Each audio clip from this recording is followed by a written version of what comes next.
Merci, cher Marthe. Alors, je voudrais très rapidement, pour introduire le débat, rappeler les principales étapes du processus de révision constitutionnelle, car le texte qui a été adopté par l'Assemblée nationale n'est pas exactement le même que celui qui avait été déposé à l'Assemblée nationale, ni forcément celui qui avait été annoncé par le président de la République. Puis, après ce rappel des étapes du parcours constituant, on peut aussi soulever une ou deux questions sans, bien sûr, épuiser le débat. La question de l'effet utile de cette révision constitutionnelle qui est au cœur des débats. Et puis peut-être une question plus générale, que j'aimerais introduire aussi, sur la nature même de ce qu'est une constitution. Est-ce qu'une constitution est seulement un instrument de technique juridique, ou est-ce que la constitution, c'est pas aussi, dans la perspective du constitutionnalisme libéral classique, un instrument de limitation du pouvoir, auquel cas, évidemment, la révision actuelle ne correspond pas tout à fait à cette définition. Alors, très rapidement, tout d'abord, les principales étapes de la révision constitutionnelle. Tout a commencé, vous en souvenez sans doute, par le discours prononcé par François Hollande le 16 novembre 2015, peu de temps après les attentats de Paris, discours devant le Congrès réuni à Versailles. Le président annonce la prorogation de l'état d'urgence, mais il annonce aussi une révision constitutionnelle. Et si l'on lit bien le discours prononcé à cette occasion par François Hollande, il y a évidemment l'annonce de la constitutionnalisation de l'état d'urgence. En revanche, c'est beaucoup moins évident pour ce qui concerne la déchéance de la nationalité.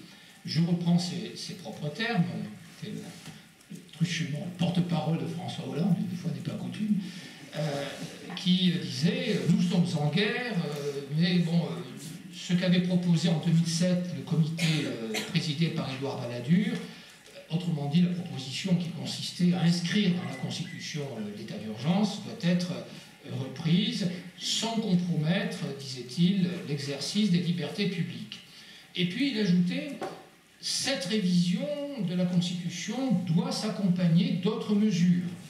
Il en va de la déchéance de la nationalité qui ne doit pas avoir pour résultat de rendre quelqu'un apatride. Mais nous devons pouvoir déchoir de la nationalité française un individu condamné pour une atteinte aux intérêts fondamentaux de la nation, je dis bien, même s'il est né français. » Donc la déchéance de la nationalité, si on lit bien ce discours, n'était pas comprise, a priori, dans la révision constitutionnelle. Il s'agissait de mesures complémentaires, en quelque sorte. Alors j'y insiste parce que dans les débats devant l'Assemblée nationale, le discours de Versailles est devenu un petit peu je dirais, la référence ultime. On parle du serment de Versailles, on parle du pacte de Versailles, à l'instar du serment du jeu de paume. Monsieur Valls, à l'Assemblée nationale, son propos disait « Ce moment solennel nous engage », comme si finalement on est obligé de mettre en œuvre les propositions du président, qui, il faut le dire, avait été saluées unanimement à Versailles par la gauche comme par la droite. Et Éric Ciotti, parlementaire de la région, dira pendant le débat « Tout Versailles, mais rien que Versailles ». Autrement dit, on fait toujours référence à ce fameux discours de Versailles, notamment sur la déchéance de la nationalité, puisqu'au départ, il n'était pas question qu'elle soit, disons, appliquée à tous. Donc, j'y insiste parce qu'effectivement, comme le disait Marthe, ce débat sur la déchéance de la nationalité a quand même fracturé la gauche et a conduit à la démission de la garde des Sceaux. Donc, à se référant au texte même du discours de Versailles, n'était pas absolument indispensable, d'un point de vue politique en tout cas, de l'inscrire dans la Constitution, contrairement à ce qui a pu être dit. Alors le gouvernement, de ce fait, prépare le projet de loi constitutionnelle. On remarquera quand même que ce n'est pas tout à fait conforme à l'article 89 de la Constitution, parce que là, c'est le président qui, en quelque sorte, ordonne au gouvernement de préparer, au gouvernement de préparer un projet de loi constitutionnel, alors que, d'après l'article 89, c'est sur proposition du gouvernement que le président doit décider de la révision constitutionnelle. Mais bon, c'est une parenthèse. Alors, ce projet de loi constitutionnel s'intitule « Projet de loi de protection de la nation ». il est soumis pour avis au Conseil d'État, c'est une étape importante, qui en délibère longuement dans sa séance du 11 décembre 2015. Et l'avant-projet soumis au Conseil d'État comporte deux articles, enfin il introduit deux articles dans la Constitution, un nouvel article 3-1, qui permet de prononcer la déchéance de la nationalité française des binationaux condamnés pour un acte qualifié de crime ou de délit constituant une atteinte aux intérêts fondamentaux de la nation, ou pour un crime ou un délit constituant un acte de terrorisme. Le terme terrorisme figure dans le texte. Et puis un deuxième article, l'article 36-1, qui ajoute à l'état de siège l'état d'urgence et qui inscrit en fait dans la Constitution les conditions de déclaration et de prorogation de l'état d'urgence en reprenant pratiquement les mêmes termes que les articles 1er et 2 de la loi de 1955, en les complétant quand même par une disposition relative au régime juridique. Alors, le Conseil d'État donne un avis globalement favorable à ce projet de loi, en apportant quand même quelques modifications qui, d'ailleurs, seront reprises par le gouvernement. Le passage en Conseil d'État n'a pas été négligeable. Sur la déchéance de la nationalité, le Conseil d'État souligne que la sanction doit être limitée aux crimes les plus graves et non pas aux délits. Donc il retoque en quelque sorte l'extension au délit de cette sanction. Il considère qu'il n'est pas opportun d'introduire le terme terrorisme dans la Constitution, ce qui, là aussi, semble, disons, une appréciation pertinente, et il préfère l'expression crime constituant une atteinte grave à la vie de la nation, qui sera définie par le législateur. Et puis, fort heureusement, il propose de déplacer cette disposition du titre 1 de la Constitution à l'article 34. Quelle idée saugrenue que d'avoir voulu inscrire cette déchéance de nationalité dans le titre 1, c'est-à-dire sur les principes fondamentaux qui régissent le système constitutionnel français. Donc voilà pour cet article. S'agissant de l'état d'urgence, le Conseil d'État, là aussi, donne un avis favorable. Il considère que le nouvel article 36-1 est pertinent, qu'il a un effet utile, on en reparlera. Il considère que cette nouvelle disposition constitutionnelle permet un encadrement de la déclaration et du déroulement de l'état d'urgence. Il propose quand même de supprimer une expression qui figurait dans l'avant-projet, c'est la possibilité qui était de prendre des mesures de police administrative sous le contrôle du juge administratif, disait l'avant-projet. Et le Conseil d'État considère que sous le contrôle du juge administratif, c'est inutile, c'est pas la peine de l'inscrire dans la Constitution, parce que la compétence du juge administratif en matière de mesures de police est une compétence évidente qui ne doit pas être finalement affirmée, qui n'a pas besoin d'être affirmée dans la Constitution. On connaît là évidemment la volonté du Conseil d'État de préserver cette compétence du juge administratif, inutile de l'inscrire dans la Constitution, elle est en quelque sorte naturelle. Et puis surtout, il y a dans l'avis du Conseil d'État la proposition suivie par le gouvernement de supprimer un dispositif, là aussi assez curieux, qui avait été prévu, qui permettait de maintenir automatiquement les effets de l'état d'urgence pendant 6 mois après que celui-ci ait été levé. Donc les mesures d'assignation à résidence, etc., auraient pu être prolongées pendant 6 mois en cas de persistance, évidemment, de la menace d'actes d'attentat ou d'actes de terrorisme. Et le Conseil d'État, fort judicieusement, considère qu'il est quand même plus logique de proroger l'état d'urgence par de nouvelles lois plutôt que de prolonger les effets de l'état d'urgence alors même que celui-ci n'existe plus, ce qui évidemment n'est pas très logique. Alors le gouvernement donc suit l'avis du Conseil d'État et dépose, c'est la 3e étape, le projet de loi constitutionnelle de protection de la nation le 23 décembre 2015 à l'Assemblée nationale avec un exposé des motifs qui s'efforce justement de justifier l'utilité de cette constitutionnalisation. Je ne vais pas reprendre tout tout ceci en détail.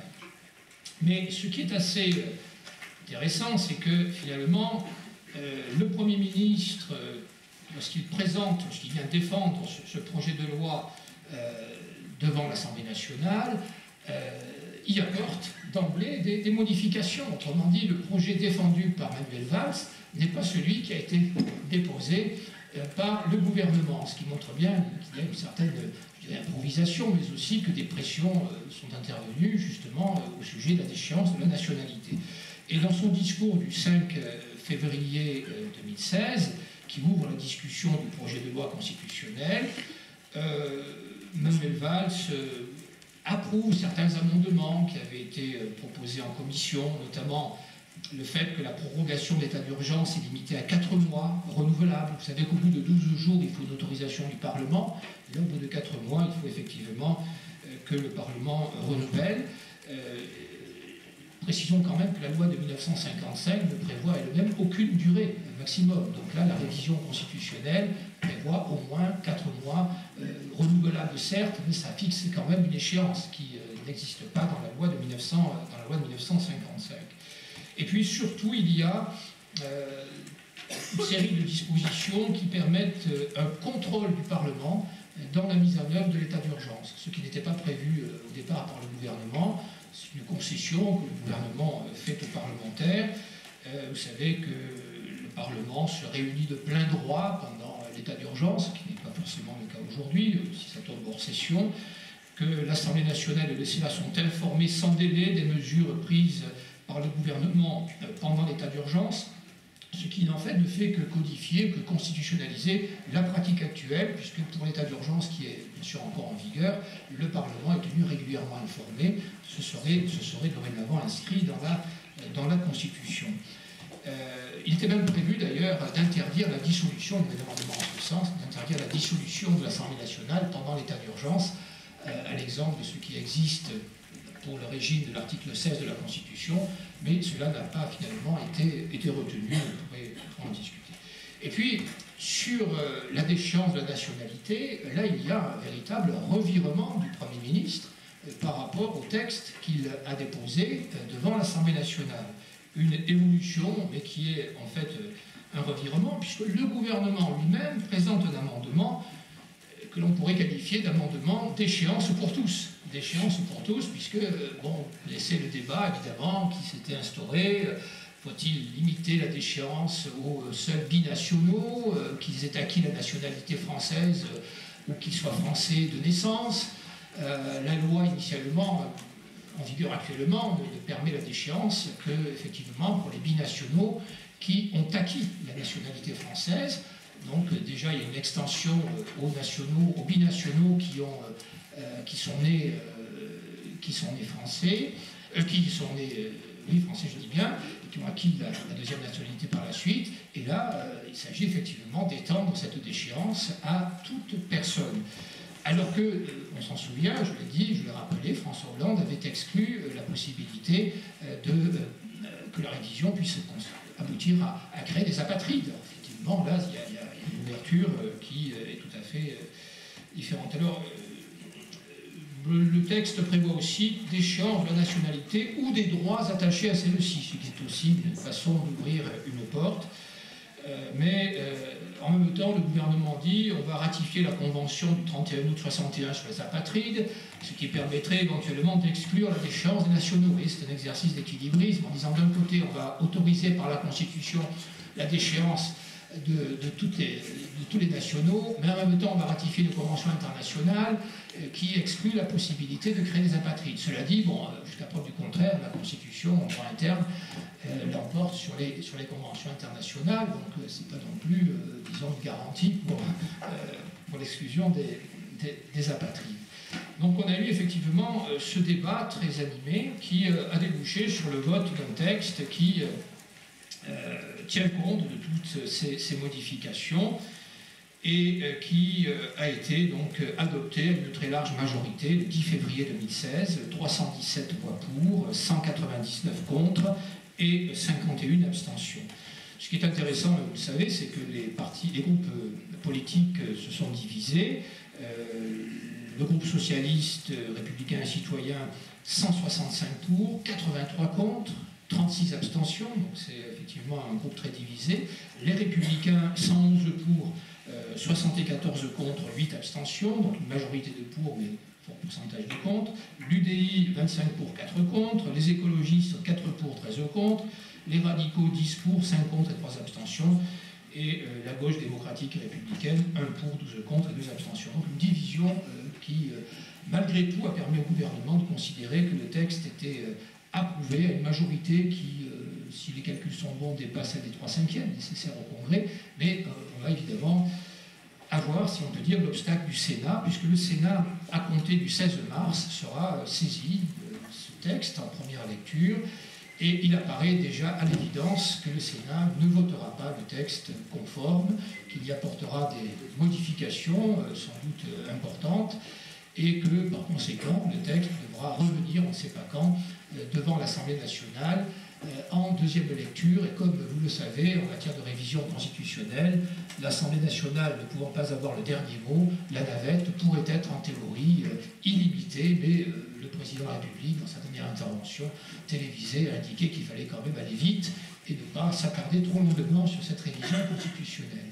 Donc il est évident que le vote du Sénat, sans doute au mois de mars, deuxième quinzaine de mars, sera déterminant. Si le Sénat modifie à la marge le texte, il se peut que l'Assemblée l'accepte en deuxième lecture, sinon eh bien, la révision sera forcément très problématique. Voilà pour les étapes. Alors bon, deux questions très rapidement, comme je vous l'ai indiqué, j'espère que je ne suis pas trop long. La première question, c'est celle de l'effet utile de la révision constitutionnelle. À quoi sert la révision constitutionnelle? Et ici, il faut distinguer, je crois, très clairement les deux volets de cette révision constitutionnelle. La déchéance de la nationalité et l'état d'urgence. Est-ce qu'il était utile d'inscrire dans la Constitution, à l'article 34, la déchéance de la nationalité? Le Conseil d'État, dans son avis, considère que c'est utile, que c'est même nécessaire, parce qu'il considère que la déchéance pour les binationaux condamnés pour acte de terrorisme risquerait d'être déclarée inconstitutionnelle si la réforme intervenait par une simple loi. Et le Conseil d'État réfute un argument qui a été avancé dans le débat, mais c'est un argument, je dirais, plus politique que juridique, qui d'ailleurs, personnellement, m'a pas un petit peu choqué, parce qu'un des arguments de ceux qui étaient opposés à la déchéance pour les binationaux était de dire, finalement, ça stigmatise les binationaux par rapport aux nationaux, aux mononationaux, pourrait-on dire, et ça crée une inégalité. Alors c'est absolument c'est absurde, je dirais, du point de vue juridique, alors, on peut un peu argumenter sur le plan politique, mais il est évident qu'il n'y aurait aucune atteinte au principe d'égalité, puisque les binationaux sont dans une situation juridique différente des mononationaux. Un binational qui perd sa nationalité française, il lui reste une nationalité. Le mononational qui perd sa nationalité française, il devient un apatride. Donc les premiers ne sont pas apatrides, les deuxièmes oui. Donc invoquer l'égalité me paraît complètement aberrant. Et puis, bon, le Conseil d'État invoque la possibilité d'un principe fondamental reconnu par les lois de la République, selon lequel il serait interdit de priver les Français de naissance de leur nationalité, ça reste à voir. Et puis il invoque aussi, ce qui me paraît un argument assez pertinent, le fait que si une loi prévoyait cette déchéance pour tous ou déchéance pas pour tous, il s'agirait d'une atteinte sans doute disproportionnée et excessive aux droits fondamentaux, puisque la nationalité, c'est quand même un élément constitutif de la personne, et le risque serait évidemment, de ce point de vue, que le Conseil constitutionnel invalide cette loi. Alors, en revanche, il y a toute une série d'opinions qui ont été exprimées dans la presse, considérant que cette déchéance de la nationalité n'était pas utile de l'inscrire dans la Constitution. Je vous renvoie à ce que disait, par exemple, ce qu'écrivait Robert Badinter dans Le Monde du 5 février. Selon lui, il suffirait de remplacer dans l'article 25 du Code civil la référence à celui qui a acquis la qualité de français par la mention tout français pour perdre la nationalité. Et il dit, évidemment, il y a peut-être un risque d'inconstitutionnalité, mais il suffirait de saisir le Conseil constitutionnel dans le cadre du contrôle a priori pour lever toute incertitude à ce sujet, et on pourrait aviser par la suite. Et puis on a eu effectivement notre collègue, je ne dirais pas Yannick, mais notre collègue Olivier Beau, qui a jugé dans un intitulé, dans un titre d'un article du Monde, une révision constitutionnelle inutile et même inepte. Il parle de monstruosité juridique, s'agissant de la déchéance à la nationalité. Une constitution n'est pas destinée à être le réceptacle de mesures autoritaires possiblement inconstitutionnelles, etc. etc. C'est la question que j'évoquais sur la nature même de la constitution. Mais les termes sont très forts. S'agissant de l'état d'urgence, était-il utile de le constitutionnaliser? Là aussi, on a eu beaucoup d'opinions exprimées dans la presse ou ailleurs disant que ce n'était pas utile. Le Conseil constitutionnel en 1985 a considéré dans sa décision état d'urgence en Nouvelle-Calédonie que la loi de 1955 n'était pas inconstitutionnelle, en tout cas qu'elle pouvait être appliquée. Donc à quoi ça sert de constitutionnaliser l'état d'urgence? Et en réalité, il faut quand même considérer que si le Conseil constitutionnel, comme d'ailleurs le Conseil d'État, ont estimé que la loi de 1955 pouvait toujours s'appliquer, que ce n'était pas contraire à la Constitution, on peut considérer que l'effet utile vient du fait que l'on raisonne à législation constante. Même si la loi de 1955 a été modifiée en novembre 2015. Mais si le gouvernement, et c'est son intention, veut faire adopter une nouvelle loi sur l'état d'urgence, prévoyant des mesures plus restrictives en matière de liberté, il n'y aurait pas évidemment de fondement constitutionnel. Et la preuve en est que le Conseil constitutionnel, certes, il a validé les assignations à résidence, décision QPC du 22 décembre 2015, mais il a aussi, vous le savez, dans sa décision QPC du 19 février 2015, c'est pas si vieux que ça, censuré une partie de la loi sur l'état d'urgence qui concernait les saisies informatiques lors des perquisitions, en disant la saisie doit être autorisée par un juge, etc. Donc la loi de 2015, de 55 modifiée en 2015, vient d'être partiellement censurée par le Conseil constitutionnel.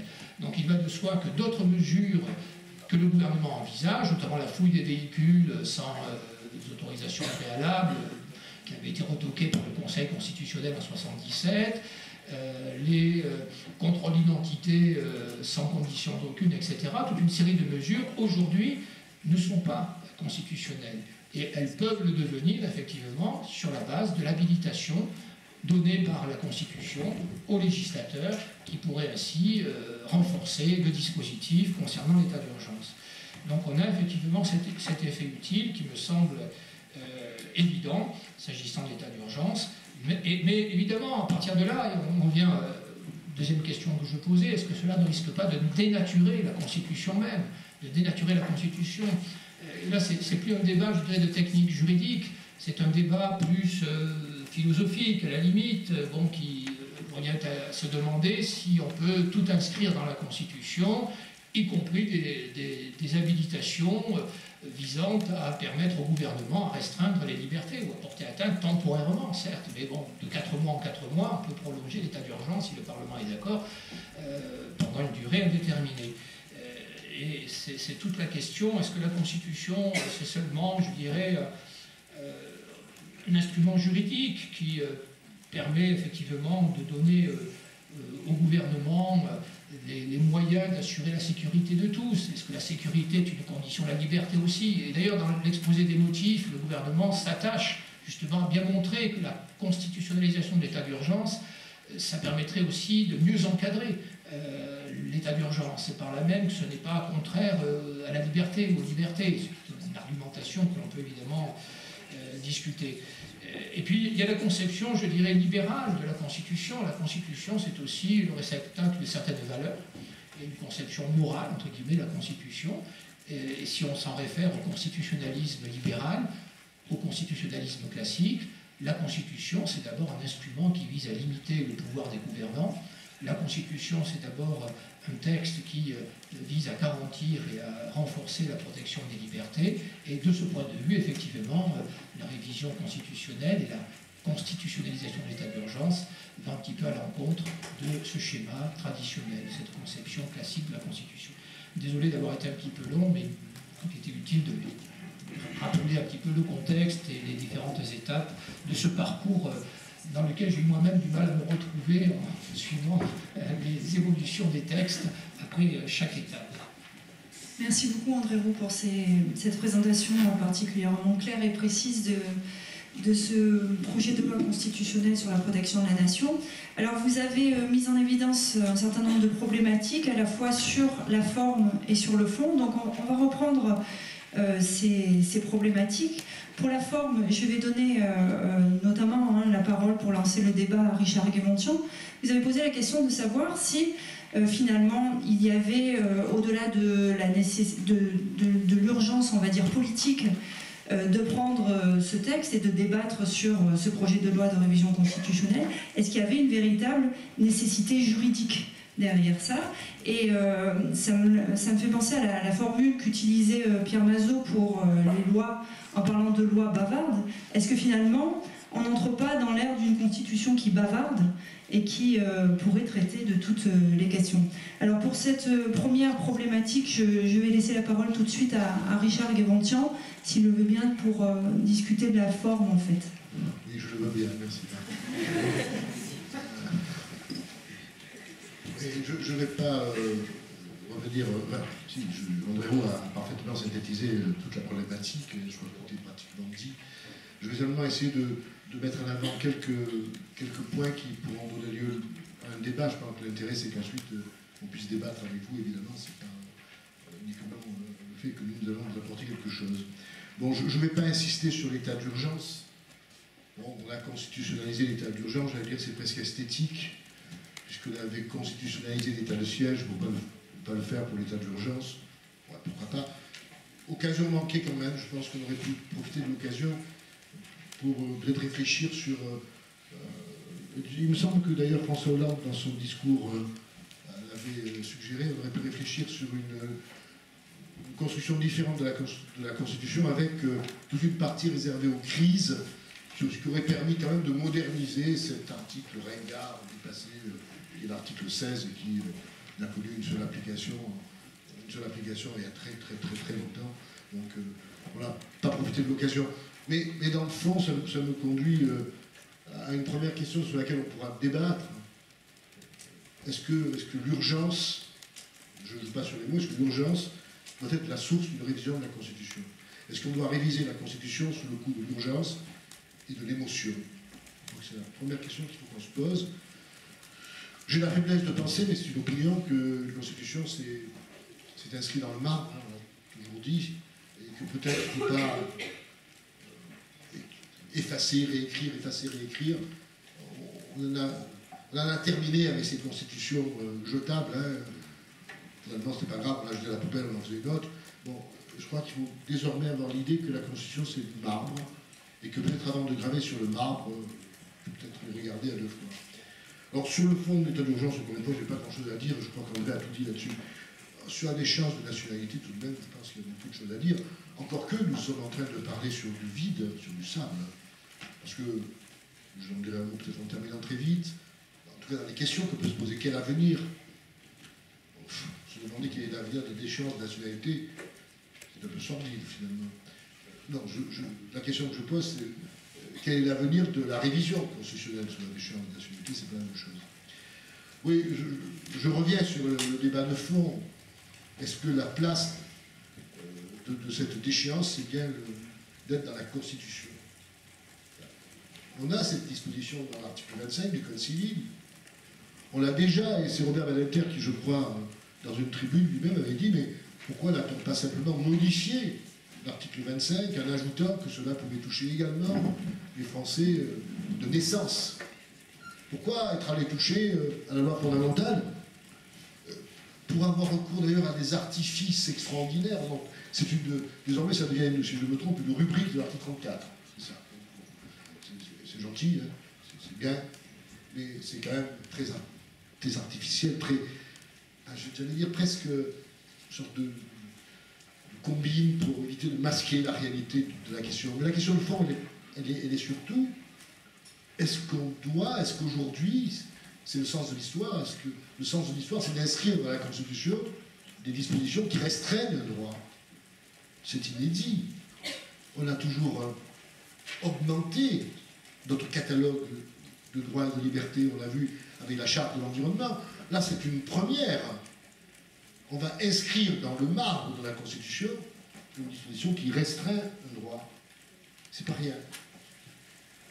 Et puis évidemment, c'est l'ambiguïté du texte. Au départ, il n'y a pas d'ambiguïté dans les propos du président de la République. Il vise les binationaux, pour une raison d'ailleurs qui paraît évidente. Parce qu'un binational qui perd sa nationalité, il peut garder l'autre, encore que c'est pas très gentil pour notre État. Hein. Donc moi j'en veux pas, mais tiens, allez, reprenez-le, il est à vous. Et si brutalement l'autre État dit moi j'en veux pas non plus. Bon, c'est un cas de figure un peu exceptionnel. Bon, donc au départ, il y a une certaine logique. On peut être pour, on peut être contre. Je n'entre même pas dans le débat à quoi ça sert. À mon avis, ça ne sert à rien. D'accord, on va en discuter. Mais au bout du compte, alors, au terme d'un raisonnement, mais qui fait froid dans le dos, au nom du refus de toute discrimination, au nom du principe d'égalité, on met les binationaux et les mononationaux sur le même pied. On n'a qu'à dire aussi qu'au nom du principe de non-discrimination, tous les condamnés peuvent être guillotinés. Ça, il n'y aura pas de différence. Hein. J'exagère un peu, mais à peine. Une sacrée conception du principe de non-discrimination, du principe d'égalité. Et puis surtout, là aussi on peut en discuter, est-ce que vous pouvez concevoir, c'est une question qu'on pourra poser et dont on pourra débattre, est-ce que vous pouvez concevoir que la loi constitutionnelle, protectrice de nos droits et de nos libertés, non seulement engendre une déchéance, mais rende quelqu'un apatride? Pardon, apatride, mais c'est horrible. C'est une sorte de mort civile qui me semble n'existe plus depuis longtemps. C'est quoi un apatride? Mais qu'est-ce qu'il fait? Qu'est-ce qu'il devient? Après, vous allez me dire, mais c'est pas la première fois que dans l'histoire de France on le fait. Pardon, je crois que j'ose à peine prononcer le nom de celui qui avait procédé à cette transformation de l'être humain en apatride. C'est, comment il s'appelait? Philippe Pétain. Eh oui, c'est sous le régime de Vichy, mais des choix de nationalité, notamment les Juifs, etc. Donc, une série de gens. De Gaulle avait été déchu de sa nationalité. Philippe Pétain. Pardon, peut-être que c'est un exemple à suivre, c'est pas ce que je pense, mais voilà. Alors, moi là-dessus, je suis très choqué. Je voulais savoir si vous aussi, de votre génération, vous êtes choqué par ça. Est-ce que vous pouvez imaginer que l'on rende quelqu'un, on lui arrache sa nationalité, mais pourquoi on ne lui enlève pas son nom aussi, son nom patronymique? Pourquoi on n'appelle pas Monsieur X ou Madame Y? Ce serait beaucoup plus simple. Bon. Alors moi je crois qu'il faut quand même réfléchir sur les conséquences. Alors après il y a toutes les circonvolutions. On va voter ce texte, mais peut-être qu'on va ratifier une convention qui nous interdit d'avoir des apatrides, mais la Constitution elle est au-dessus du traité, puis on verra après, puis on verra avant. On est dans une sorte de psychodrame, hein, qui sur le plan des principes me semble extrêmement douloureux, parce que c'est pas au niveau du droit qu'il faut raisonner là, je crois. Le droit a ses limites, c'est au niveau de la morale. Et je crois que André l'a bien dit, c'est un problème philosophique, c'est un problème de morale, et c'est la raison pour laquelle les adversaires de cette réforme, dont je suis, vous constatez, les adversaires de cette réforme sont issus de sensibilités politiques extrêmement différentes. Alors, ça c'est un peu les thématiques qu'on pourra aborder avec vous. 2 minutes encore, ou peut-être même pas 2, sur l'avenir. Quel est l'avenir de cette révision, puisque Marthe, c'était ce que l'avait indiqué. Je peux répondre librement, oui. À ce que je pense, je peux me tromper. Pour moi, cette réforme n'a pas d'avenir. Pourquoi? Parce que le Sénat a voté le texte. Mais en réintroduisant les binationaux, uniquement. Et vous savez bien qu'en matière de révision de la Constitution, il faut que les deux assemblées votent un texte identique. Il n'y a pas de commission mixte paritaire, il n'y a pas de navette interrompue, il n'y a pas de dernier mot à l'Assemblée nationale. Il n'y a pas de 49.3 pour l'Assemblée nationale, et puis, il n'y en a pas pour le Sénat. Donc, voilà, au bout du compte, on va avoir un texte voté par le Sénat d'ailleurs. Mais nous, on vote le texte. Ah, mais c'est pas le même. Ah bon? Et alors, on va avoir une sorte de partie de ping-pong qui risque de ne jamais se terminer. Et puis même, à supposer que ça se termine. Tout à l'heure, André disait qu'à l'Assemblée nationale, le texte avait été voté par 3/5 des députés. C'est vrai. Et vous pensez que 3/5 des sénateurs vont le voter aussi?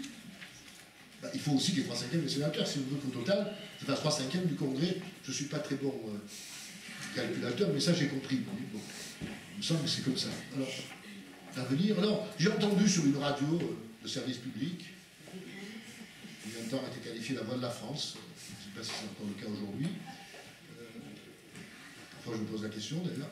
Et cette radio a expliqué qu'il y avait peut-être une grande idée, Monsieur le Président de la République, c'est le référendum. C'est le grand coup qu'il prépare. Un référendum sur quelle base? Sur l'article 89? Ah ben il faut qu'il soit voté le texte par l'Assemblée nationale et par le Sénat. Mais non, vous n'y comprenez rien. Sur l'article 11. Oui, après tout, De Gaulle l'a fait 2 fois. Mitterrand a failli le faire. Hollande y passe après. Bon. Donc, oui, sauf que, quand vous regardez les rubriques de l'article 11, mais aucune ne correspond à la déchéance de nationalité. Aucune, c'est pas l'organisation des pouvoirs publics, c'est pas la ratification d'un traité qui est censé être contraire, etc., etc. C'est pas une réforme de la politique économique, sociale ou environnementale, de la... Bien sûr. Dans quelle rubrique cela va être entré? Alors, l'avenir, pour moi, de cette réforme, il est plutôt obscur, mais il est vrai que pour une réforme obscure, rien de mieux qu'un avenir obscur. Merci.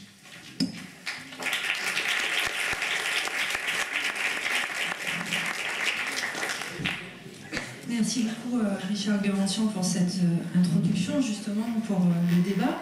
Alors avant de laisser la parole à l'auditoire, on va continuer justement avec nos orateurs sur... J'aimerais peut-être d'abord vous entendre Xavier Philippe et Patrick Gaillat sur la réforme, sur donc l'état d'urgence d'une part et sur la question de la déchéance de nationalité d'autre part. Qui veut commencer? Patrick? Bien, moi je vais essayer de développer quelques idées qui n'ont rien d'original, si ce n'est l'originalité viendra de ce que je ne suis pas d'accord avec tout ce qu'a dit Richard. On a l'habitude de débattre entre nous et c'est l'occasion de le faire ici. Je rappellerai d'abord qu'en ce qui concerne la question de la nationalité, actuellement il existe dans le Code civil effectivement des dispositions qui prévoient la déchéance de nationalité, mais aussi, on l'oublie un peu trop souvent, la perte de nationalité. Un Français peut perdre sa nationalité. Il peut perdre sa nationalité française, à condition qu'il en ait une autre, mais l'idée de perte, de privation de nationalité, à condition qu'il en ait une autre, est déjà prévue dans le Code civil. Et cela s'applique à tous les Français, qu'ils soient français par acquisition, comme on dit, ou qu'ils soient français par la naissance ou par la filiation. Donc cette disposition existe déjà. Deuxième observation, en ce qui concerne la déchéance de la nationalité, il n'a pas été prévu que sous Vichy. La première fois qu'elle a été prévue, c'était en 1848. C'était la Seconde République. Effectivement, la Seconde République a prévu la déchéance de nationalité pour les personnes qui continuaient à pratiquer l'esclavage. C'est une survivance historique, mais c'est effectivement une loi de la République. Environ 500 personnes ont été victimes de cette victime, on peut dire, fait l'objet de cette disposition. Et puis, il y a eu aussi, il y a eu quand même des textes qui sont antérieurs à Vichy et qui sont postérieurs à Vichy, qui ont prévu et maintenu la déchéance de nationalité. D'accord, mais bon, la déchéance de nationalité n'est pas quelque chose qui a été voilà, uniquement prévu par Vichy. Vous voyez comment on débat, c'est bien. Non, non, mais je sais que je ne l'aurai pas. Mais pour donner des informations, je dirais factuelles, hein, la déchéance de nationalité a été prévue aussi pendant la Première Guerre mondiale par deux lois de 1915-1917. Et on entendait priver de la nationalité française des personnes qui en réalité avaient la nationalité d'un État ennemi de la France. Et puis il y a la grande loi de 1927 sur la nationalité, qui est en partie codifiée au Code civil, qui a maintenu cette possibilité de déchéance de la nationalité, mais uniquement pour les Français par acquisition de la nationalité. On rappellera que l'acquisition de la nationalité française se fait soit par naturalisation, soit par le mariage en France avec un conjoint français, par exemple. Et on peut également obtenir l'acquisition de la nationalité par réintégration dans la nationalité. Faut pas l'oublier. On peut être réintégré dans sa nationalité française alors qu'on l'a perdu. L'autre question, ça c'était purement factuel, l'autre question qui se pose, c'est de savoir si il est utile, nécessaire, les mots ont leur importance, d'inscrire ces dispositions, et là on peut faire masse de la nationalité et de l'urgence, dans la Constitution. Juridiquement, rien ne l'interdit. Juridiquement, rien ne l'impose non plus. En réalité, ce que je veux dire par là, c'est que le choix qui est fait n'est pas juridique. C'est d'abord un choix idéologique et politique. Il n'y a pas, vous connaissez notre conception ici à l'école aixoise de la Constitution, il n'y a pas d'objet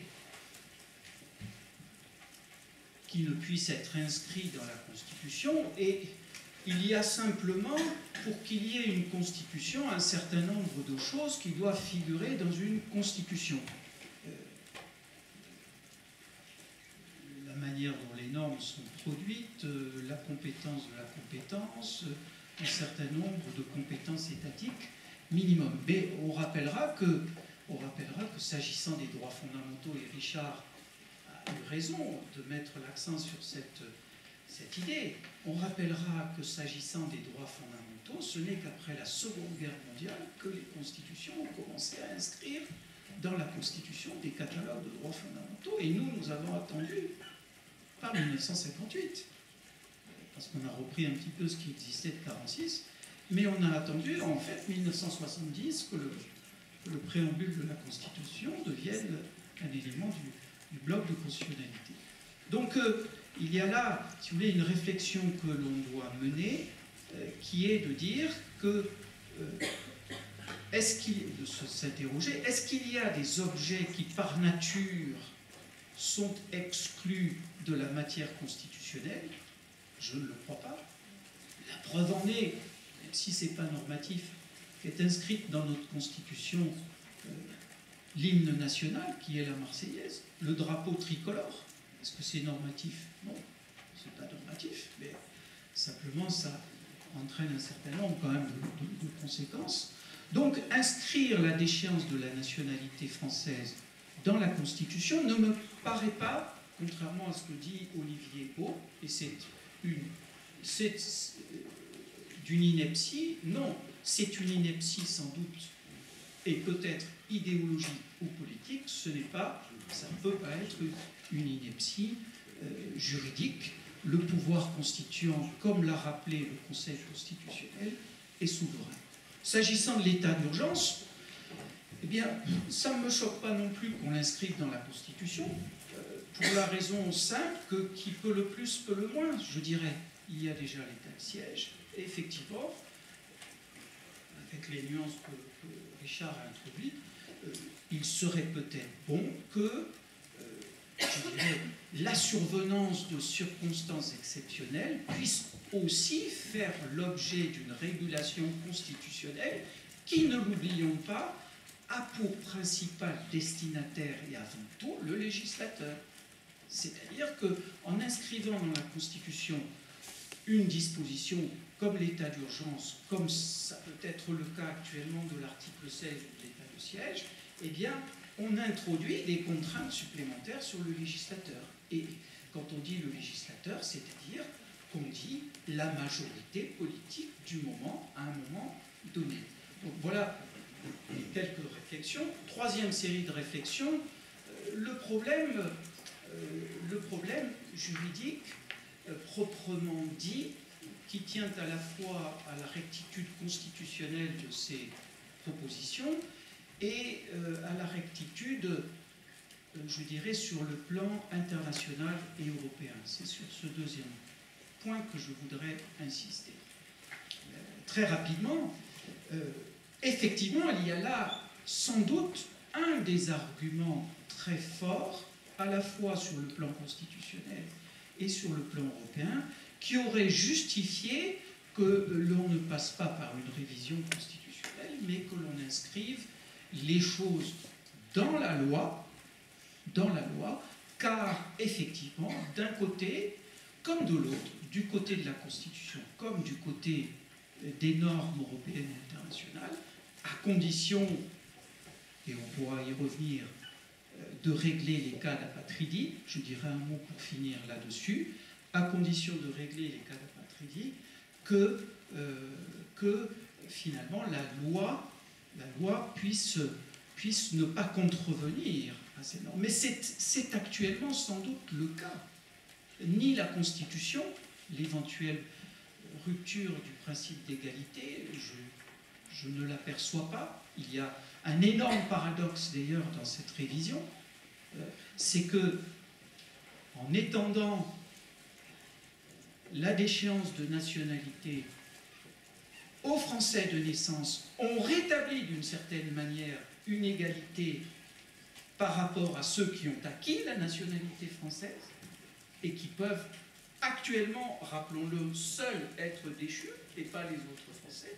Donc on rétablit d'une certaine manière l'égalité, mais d'un autre côté, et je dis bien c'est paradoxal, en prévoyant même la déchéance de nationalité pour les seuls binationaux, on rétablit une inégalité entre les binationaux et les mononationaux. Donc vous voyez que c'est un peu un cercle vicieux.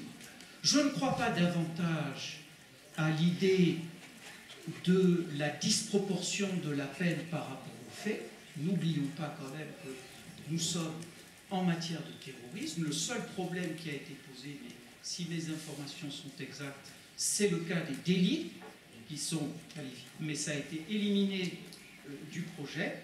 Je ne sais pas si André peut affirmer ou confirmer. C'est maintenu ou c'est pas maintenu? Je ne sais pas. Ça avait été éliminé du projet initialement. Voilà, le Conseil d'État justement. Et c'est revenu. Et c'est revenu. Ça a été là, il y a un véritable problème. Voilà. Là, il y a un véritable problème parce que est-ce qu'on peut, pour un délit, déchoir quelqu'un de sa nationalité? On peut sans doute le faire pour un fait qualifiable de crime. Mais est-ce qu'on peut le faire pour un délit? La question reste ouverte. Alors, une précision factuelle, c'est qu'il y a eu ces dernières années des déchéances de nationalité prononcées pour cause de délit. Mais il s'agissait évidemment de binationaux. Il s'agissait de binationaux. Le problème est posé ici. Je ne crois pas davantage à l'éventuelle émergence d'un principe fondamental reconnu par les lois de la République qui conduirait en réalité, si on va au bout du raisonnement, à reconnaître un tel principe parce qu'aucune loi de la République n'aurait prévu la déchéance de nationalité pour les personnes de naissance française. Ce qui serait une manière de reconnaître un principe fondamental de la République à l'envers. C'est parce qu'aucune loi n'aurait prévu cela qu'il y aurait un principe fondamental positif. Enfin, sur les normes européennes et internationales, je ferai rapidement une ou deux observations. Première observation, les juges européens peuvent être amenés à statuer sur cette question, même si elle est prévue par une révision constitutionnelle. C'est vrai que eux, ça me désole un peu de le dire cela, considèrent que le droit européen est supérieur à la Constitution. Mais c'est comme ça. Donc ils pourraient contrôler. Est-ce qu'ils censureraient nécessairement un état d'urgence dans les conditions où il est prévu ou la déchéance de nationalité? Rien n'est moins sûr compte tenu de la gravité des infractions en cause. La seule chose qui pourrait intervenir du côté de la Cour européenne des droits de l'homme, c'est qu'une personne déchue de sa nationalité et que l'on voudrait renvoyer dans son pays d'origine pourrait invoquer deux dispositions de la Convention. L'article 8, motif pris de l'atteinte à la vie privée et familiale, dont la Cour européenne fait masse, vie privée et familiale, et deuxièmement, la possibilité de renvoyer, l'interdiction de renvoyer quelqu'un vers un pays où il risque d'être soumis à des traitements inhumains ou dégradants.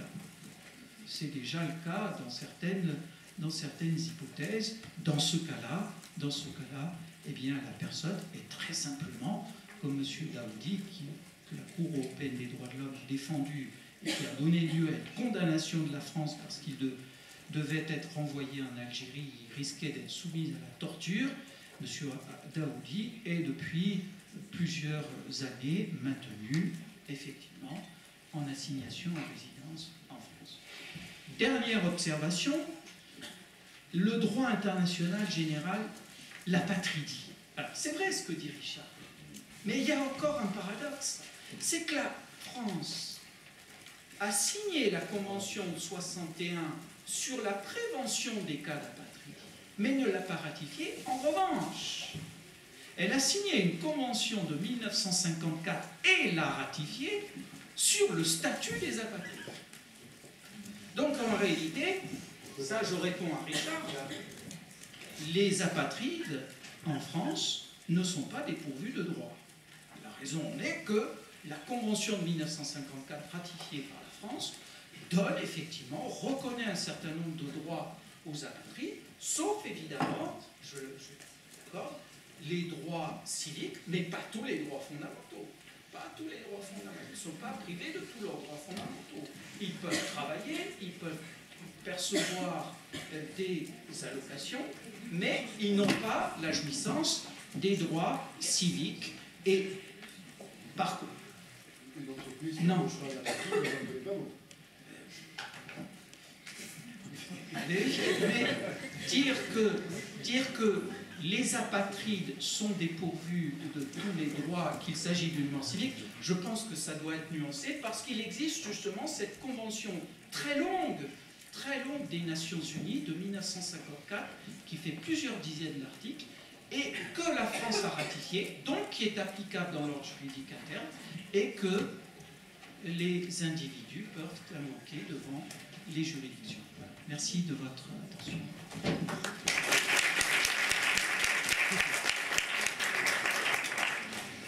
Merci Patrick Gaillard. Xavier Philippe, peut-être sur l'état d'urgence et sur la partie relative à l'état d'urgence en particulier. Merci. Alors, bon, beaucoup de choses ont été dites et donc je ne vais pas les répéter. Je vais vous emmener un peu en dehors de la France pour voir ce qui s'y passe, parce qu'il est toujours intéressant de voir comment nos voisins ou les pays tiers traitent ces questions. Je décomposerai mon intervention en deux points. La première sur l'état d'urgence et la deuxième sur la question de la déchéance de nationalité. Sur le premier point, ce que l'on peut constater lorsque l'on regarde les constitutions dans le monde, vous avez d'ailleurs un site qui est très bien fait qui s'appelle Constitute, même si c'est en anglais, on a très rapidement une synthèse de tout ce qui se fait dans les constitutions. Quand vous regardez les dispositions relatives à l'état d'urgence, vous constatez que toutes les constitutions presque ont une disposition relative à l'état d'urgence. Donc la question de la constitutionnalisation de l'état d'urgence n'est pas en cause. En revanche, ce qui est original dans le cas français, et ce que l'on veut faire, c'est que l'on veut créer non pas un état d'urgence qui est assimilable à ce qu'on appelle les circonstances exceptionnelles, les pouvoirs de crise de l'article 16, qui ça est commun à toutes les constitutions dans le monde, mais on veut créer en quelque sorte un régime intermédiaire entre ces pouvoirs de crise, ou ces pouvoirs de circonstances exceptionnelles, et une situation normale. Et là, c'est tout à fait original. Vous n'avez pas, ou très très peu de constitutions dans le monde qui créent ce système, je dirais, intermédiaire entre la situation normale et les pouvoirs de crise. Alors, quelle est la différence entre les deux? La différence, elle tient tout simplement à ce que dans les pouvoirs de crise, vous avez l'exercice des compétences législatives qui est transféré au pouvoir exécutif sous le contrôle du pouvoir législatif et de façon encadrée, alors que dans le cadre du pouvoir, des pouvoirs d'urgence, ou plus exactement de la constitutionnalisation des pouvoirs d'urgence dans le cadre français, dans ce qui est proposé actuellement dans la révision constitutionnelle, il ne s'agirait pas de transférer les pouvoirs du Parlement au gouvernement, mais de permettre au gouvernement d'exercer des pouvoirs beaucoup plus larges que ceux qu'il peut exercer en temps normal, sous le contrôle du législateur. Donc on a là une situation originale. Je ne reviens pas sur ce qui a été dit, parce que ça fera certainement partie du débat, de savoir si oui ou non la constitutionnalisation est utile et nécessaire. En tout état de cause, on constate que dans le monde, nous serions en quelque sorte une exception pour cette constitutionnalisation d'un régime intermédiaire. Je voudrais aussi ici faire deux observations. La première, c'est que ce n'est pas uniquement une question de constitutionnalisation qui doit être relevée, c'est aussi la question du texte qui encadre cette constitutionnalisation. Et là, on constate que si dans les constitutions les plus modernes, les pouvoirs d'urgence sont souvent encadrés de façon assez précise, avec à la fois une procédure, à la fois un contenu et des conditions qui sont précisées, des systèmes de contrôle. Le texte qui est proposé dans la révision constitutionnelle me semble à la fois contenir des éléments positifs, c'est-à-dire qu'il y a un encadrement, et André Roux l'a rappelé tout à l'heure, cet encadrement a encore été renforcé au moment de l'adoption du texte par l'Assemblée nationale, mais il y a également l'utilisation de concepts, de notions qui sont relativement vagues, comme la notion de calamité publique, la notion d'ordre public, dont on sait qu'elles peuvent être relativement extensibles dans leur contenu. Alors évidemment, les administratistes me diront que la notion d'ordre public est une notion qui est bien précise, mais dans les circonstances où cet ordre public serait mis en œuvre, où cette protection de l'ordre public serait mise en œuvre, il y aurait en quelque sorte une forme d'élasticité de cette notion qui pourrait s'avérer gênante. Et donc ma première conclusion, en tout cas, lorsque je compare la situation française avec les situations internationales, c'est que oui, des pouvoirs d'urgence, il en existe partout, et dans les constitutions, que cette constitution, cette constitutionnalisation permet un encadrement ou un meilleur encadrement.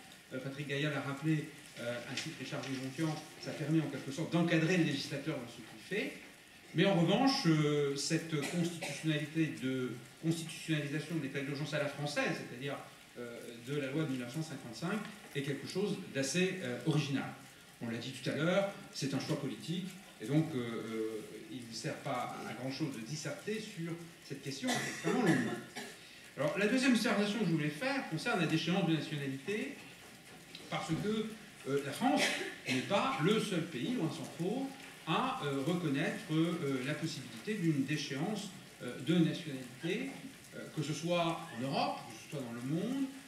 Vous avez un certain nombre d'États qui ont admis ces dernières années, alors soit en s'appuyant sur des lois extrêmement vieilles, soit en adoptant de nouvelles lois, la possibilité d'une déchéance de nationalité. Alors la plupart du temps pour les binationaux, et pour les binationaux qui avaient acquis cette nationalité, non pas par naissance ou par filiation, mais par naturalisation.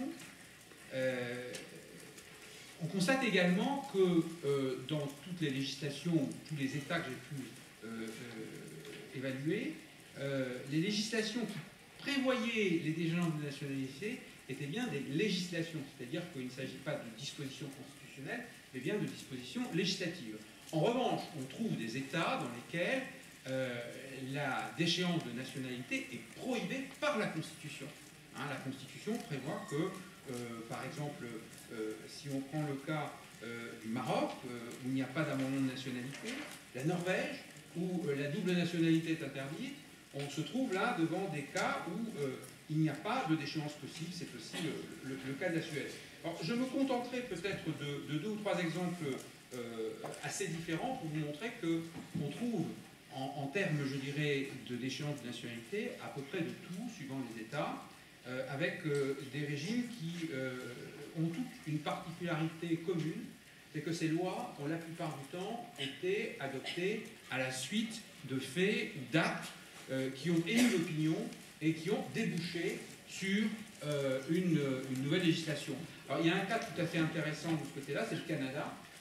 Le Canada et le gouvernement de Stephen Harper avait, il y a 2 ans, lorsque les attentats avaient été perpétrés à Ottawa, décidé de prendre une loi admettant la déchéance de nationalité, c'est la loi C-24 de 2014, et cette loi, au fond, avait inclus dans la déchéance de nationalité tout ce qui pouvait graviter autour des problèmes que le Canada avait rencontrés, donc le terrorisme, l'espionnage, le fait de se livrer à des actes de guerre contre le Canada. C'était une loi qui a été mise en œuvre en 2015, il y a eu 3 cas, et c'est une loi qui a également prévu la déportation dans le pays d'origine, c'est-à-dire qu'elle ne s'appliquait qu'aux binationaux, avec toutefois un certain nombre de contestations des actes de déchéance de nationalité devant les juridictions, et ça je crois que c'est important de le souligner, qui ont donné lieu à des annulations, y compris d'ailleurs quand cela générait des cas d'apatridie. Cette loi, il y a 3 jours, a été prévue à l'abrogation, c'est-à-dire que le nouveau gouvernement de Justin Trudeau a prévu de l'abroger. Alors il y a un autre cas qui est probablement aussi intéressant et où les choses vont très loin, c'est la Grande-Bretagne. La Grande-Bretagne a mis sur pied une loi, la Nationality Act de 1981, qui prévoit cette déchéance de nationalité pour crime contre l'État. Alors dans la notion de crime contre l'État, on englobe toute une série de comportements, y compris évidemment les actes terroristes. Il y a 37 personnes à ce jour qui ont perdu la nationalité britannique, qui sont tous des binationaux. Et le but clairement affiché par la loi de 1981, c'est de les expulser pour les empêcher de revenir sur le territoire britannique. Donc là, la finalité de la déchéance est très claire. Il s'agit de les écarter ou les éloigner du territoire national. La loi de 1981, d'ailleurs, n'interdit pas l'apatridie et a même généré quelques cas d'apatridie qui n'étaient pas nécessairement voulus, c'est-à-dire que c'est l'hypothèse d'école que Richard évoquait tout à l'heure et qui existe donc en Grande-Bretagne, où un État, la Grande-Bretagne, a déchu quelqu'un de sa nationalité et le pays dont la personne avait la nationalité lui a dit non, nous non plus, on ne veut plus de vous, donc la personne se retrouvait purement et simplement sans nationalité. Alors, on voit ici que la législation britannique, le gouvernement d'ailleurs actuel de David Cameron avait prévu de renforcer et d'élargir à des nationaux britanniques de naissance. Là, en revanche, les lobbies ont été suffisamment puissants pour empêcher le gouvernement de David Cameron de mener son projet à bien. Alors, en revanche, vous avez d'autres États, et j'en prendrai simplement 2 ici, qui, au contraire, adopté une position complètement différente. Vous avez la République fédérale d'Allemagne qui interdit la déchéance. Alors là, évidemment, c'est historiquement connoté parce que le régime nazi avait évidemment utilisé la dénationalisation comme une façon d'écarter les personnes indésirables sous le régime nazi. Donc là, la situation est claire, il n'y a pas de déchéance possible. Et puis également, une chose tout à fait intéressante pour les États-Unis, les États-Unis interdisent la déchéance pour les personnes nées aux États-Unis. Alors, il y a une renonciation qui est possible, il y a une possibilité de dénaturalisation, hein, et cette possibilité de dénaturalisation, c'est-à-dire d'enlever la nationalité à quelqu'un qui l'a obtenue, elle n'a pu se faire que pour les personnes qui avaient fraudé au moment où elles avaient demandé l'acquisition de cette nouvelle nationalité. Donc on voit ici qu'il y a des choses qui sont, parfaitement compréhensibles. En revanche, toutes les propositions de loi qui ont été aux États-Unis, qui ont tenté d'être promues pour la déchéance de nationalité, ont toutes été, jusqu'à ce jour, repoussées. Et pour une bonne et simple raison, c'est que la Cour suprême a clairement mentionné que déchoir quelqu'un de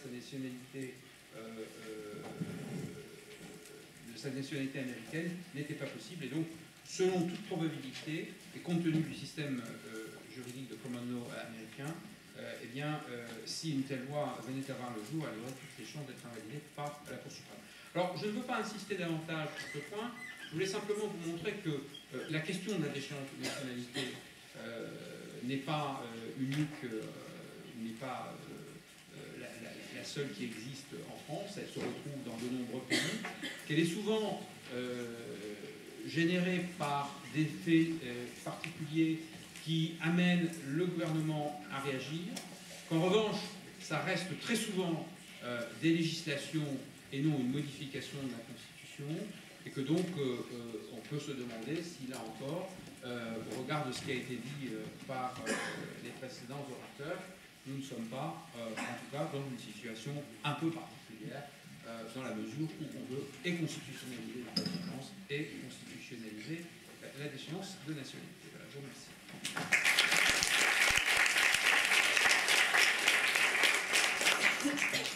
Merci beaucoup Xavier pour ce point de vue. Alors je vais laisser la parole maintenant à la salle et à vos questions. On va faire circuler le micro. Je vous demande simplement de vous présenter, notamment parce qu'il y a un enregistrement en fait, de ce débat.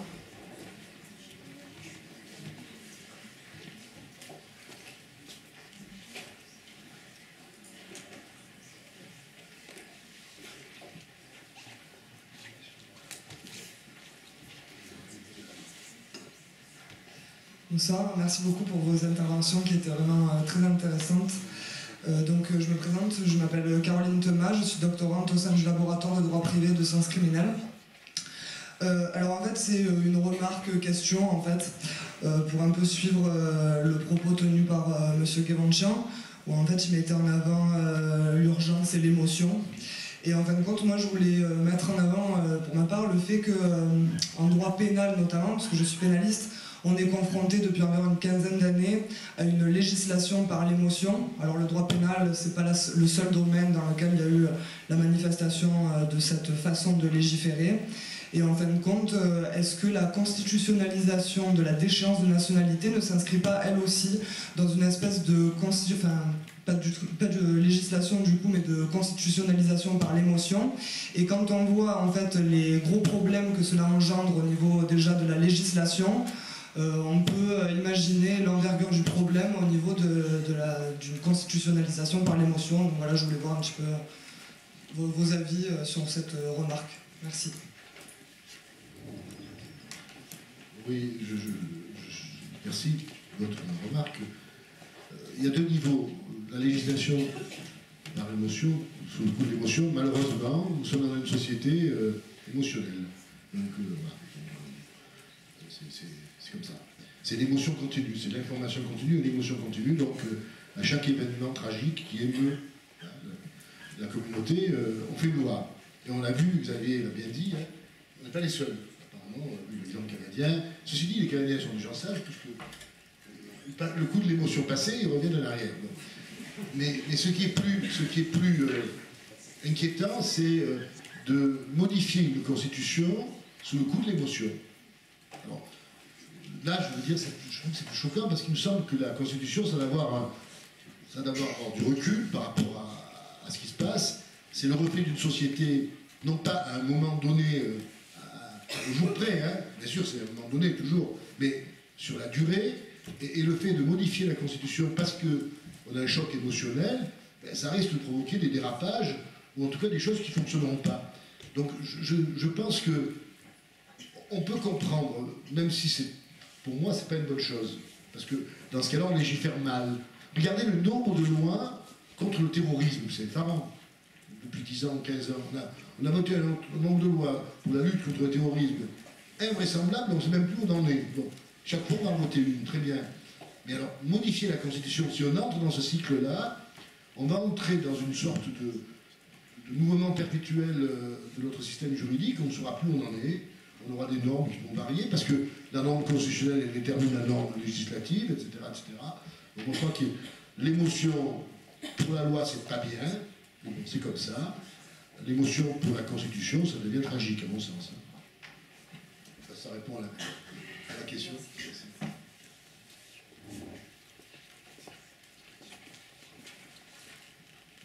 Donc Mathias Revon, contractuel à l'ILFGR.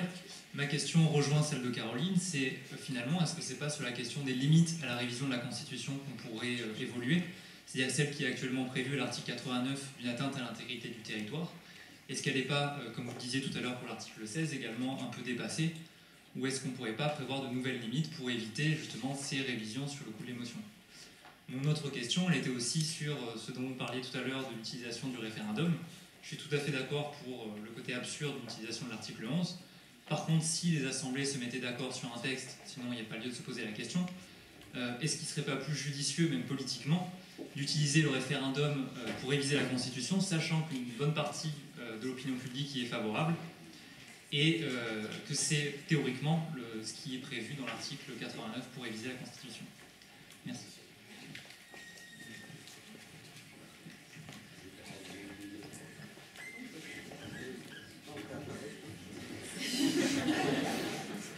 Oui, mes petits camarades, je suis très bavard, hein, donc il répondra quand même sur 89. Donc, bon, modifier les limites, sur les limites, je laisse...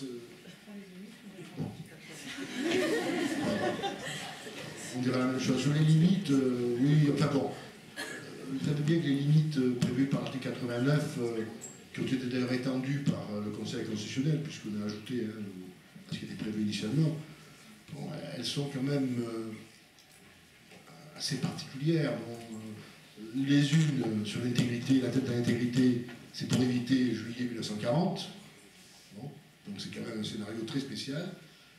Et puis la limite relative à l'interdiction de remettre en cause la forme républicaine du gouvernement, c'est un héritage de la Troisième République encore tout à fait au début. Et puis, une reprise en 40. C'est un peu, on reprend ça comme on reprendrait quelque chose, ça ne va pas dire grand-chose. Ajouter encore une limite, laquelle, j'en sais rien. Ceci dit, on a vu que dans certains États, la Constitution interdit la déchéance de nationalité, donc ça revient à interdire la révision de la Constitution sur la déchéance de nationalité. Donc vous avez raison, on pourrait prévoir des limites, je ne vois pas très bien lesquelles. Puis moi, je me méfie toujours des limites, parce que les limites, on peut toujours les neutraliser par une révision de la Constitution. Et puis si vraiment ces limites sont tellement insupportables, on risque de retomber dans nos vieux démons, c'est-à-dire qu'on va quitter la 5e République pour faire la 6e, et puis un jour la 7e, puis la 8e, etc. Voilà. Je comprends ce que vous voulez dire, mais je laisse la parole à mon ami Patrick, qui a choisi d'ailleurs la question la plus facile des deux. C'est pas cool ça. Effectivement, sur l'utilisation des procédures de révision. La question de l'article 11, on pourrait quand même creuser le problème. C'est vrai. Vous savez qu'il est conseiller à l'Élysée depuis ce soir. Non. Je veux être invité par Léa Salamé à 8h moins 10.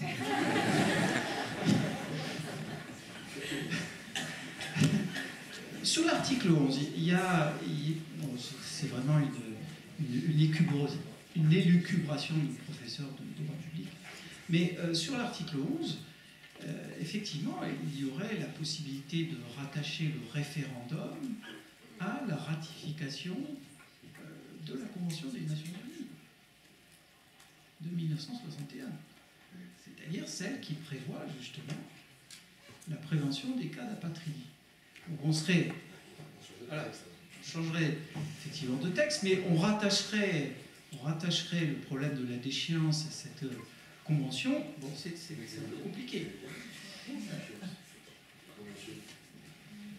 n'interdit pas, elle oblige les États à prévenir la survenance des cas d'apatridie, ce qui est pas tout à fait vrai. Et puis sur l'article 89, bon, sur l'article 89, effectivement, il y a une carte secrète, effectivement, que le président pourrait utiliser. Et c'est assez curieux et révélateur de voir que de ne pas entendre que les médias évoquent cette possibilité de passer par l'article 89, c'est-à-dire par le référendum. N'oublions pas, même si Pierre Avril hurlerait parce qu'il s'agit peut-être d'une convention de la Constitution, que la procédure normale de révision, dans le texte de l'article 89, c'est pas le Congrès, c'est le référendum. Donc en réalité, si le président utilisait le référendum, il se conformerait peut-être pas à la pratique qui existe depuis 1962, mais mais à la lettre de la Constitution, c'est-à-dire l'obligation de passer normalement par référendum, après adoption par les deux textes, par les deux assemblées en termes identiques. Et c'est là le principal blocage, sans doute. La voie du référendum est bloquée parce que l'exigence d'un accord entre l'Assemblée nationale et le Sénat est lui-même indispensable. Et l'article 11, pourquoi pas?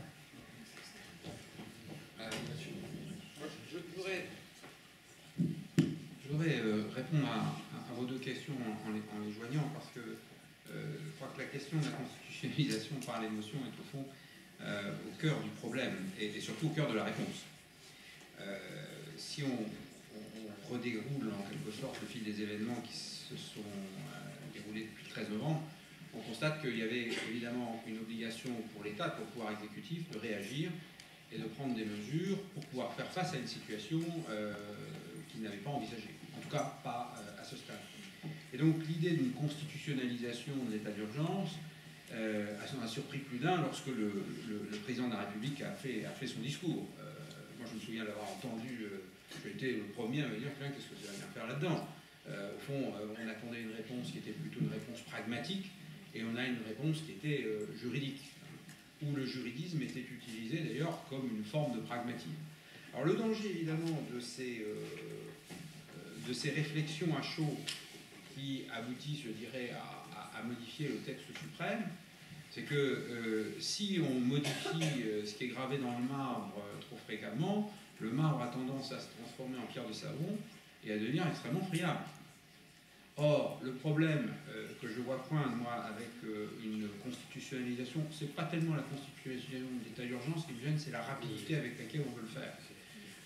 S'il s'agissait de réfléchir en quelque sorte sur une réflexion des pouvoirs de crise, que disait Richard Guémontian tout à l'heure, je serais assez favorable effectivement à ce qu'on ait une forme de gradation des réponses et de rééquilibrage des pouvoirs, entre le pouvoir, de l'exercice des compétences plus exactement, entre le pouvoir exécutif et le pouvoir législatif. Mais là, on a voulu faire tout très vite et sous le coup de l'émotion. Et le fait de modifier des constitutions comme ça par un coup, que ce soit d'ailleurs par la voie parlementaire ou que ce soit par référendum, là encore, regardons un peu ce qui se passe chez nos voisins, pour voir que ça donne quelquefois des résultats assez surprenants. Si on prenait par exemple la constitution suisse, vous voyez que la constitution suisse, par exemple, protège la liberté de conscience et de croyance, mais qu'une votation populaire et un référendum a interdit la construction des minarets. Donc vous rajoutez en quelque sorte à la Constitution, qui est quand même un texte cohérent dans son ensemble, une espèce de patchwork de petits articles que l'on rajoute à droite à gauche et qui finalement vont faire perdre cette cohérence. Et la question que l'on peut se poser, c'est de savoir si ça ne mine pas le texte constitutionnel dans l'avenir, à force d'instaurer des contradictions. Alors qui va gérer ces contradictions? Ça va être le juge. Est-ce que le juge est mieux placé que le constituant pour le faire? Je ne suis pas sûr. Alors ça pose d'ailleurs un autre problème que moi je vois craindre si on gère mal la question de la constitutionnalisation. Prenons le cas de l'état d'urgence. Si c'était un peu à la va-vite, si le texte n'est pas bien pensé, n'est pas bien développé, ça peut avoir aussi une incidence, non seulement sur la répartition des compétences pour le pouvoir exécutif et le pouvoir législatif, mais ça c'est un point que je ne développerai pas, mais si on se positionne dans le cadre du contrôle qui peut être exercé postérieurement sur les mesures de mise en œuvre de l'état d'urgence, c'est-à-dire les mesures de police dont on parlait tout à l'heure, est-ce que le juge aura la même liberté, au cas français, le juge administratif aura la même liberté, s'il est face à une législation dont il est chargé de faire respecter le contenu, hein, c'est sa mission, le contrôle de l'égalité, si des questions de constitutionnalité se glissent parce que la disposition constitutionnelle sur laquelle la disposition législative a été prise interdit ou bloque ou limite le contrôle de l'égalité, alors vous allez me dire, bah oui, on pourra faire une question prioritaire de constitutionnalité. Et le problème, c'est que la question prioritaire de constitutionnalité, vous le savez, c'est un contrôle abstrait, enfin, censé l'être. Et donc, une fois que le juge aura répondu, ce sera tout. Il se sera prononcé. Et ce sont quand même des législations dans lesquelles l'élément central qui déclenche ces procédures, ce sont des éléments de fait. Ce sont des attentats, ce sont des catastrophes naturelles. Donc, on est devant quelque chose d'imprévisible et de toujours mouvant, de toujours changeant. Quand on est face à un contrôle de l'égalité, on intègre le contrôle du droit et le contrôle du fait. Si on intègre dans ce contrôle des mesures d'urgence, des dispositions prises dans le cadre de l'état d'urgence, des questions qui relèvent de la constitutionnalité et que la constitutionnalité se limite à un contrôle abstrait, est-ce qu'on ne sera pas limité? Je n'en sais rien. Là, je fais de la science juridique fiction. Mais c'est quand même quelque chose qu'il ne faut pas perdre de vue. Aujourd'hui, le système de la loi de 55, finalement, permet au juge administratif, en 2015 si on prend la dernière version, permet au juge administratif de récupérer en quelque sorte la totalité du contrôle de l'égalité. Est-ce qu'il en sera de même à partir du moment où il y aura une constitutionnalisation de cet état de droit? Je n'en sais rien. Et c'est certainement un problème que l'on peut se poser. Oui, pour compléter ce que disait à l'instant Xavier, il faut rappeler que la disposition qui a été adoptée dit ceci: la loi fixe les mesures de police administrative que les autorités civiles peuvent prendre pour prévenir ce péril, faire face à ces événements. Donc en fait, il s'agit d'une habilitation constitutionnelle qui permettra aux législateurs, dans le cadre d'une loi sur l'état d'urgence renouvelée, puisque l'intention du gouvernement, si la révision aboutit, c'est justement de réécrire la loi sur l'état d'urgence, qui a déjà été corrigée en novembre 2015, en y intégrant des possibilités nouvelles, comme je le disais, fouille des véhicules automobiles, contrôle d'identité sans aucune condition, etc., etc.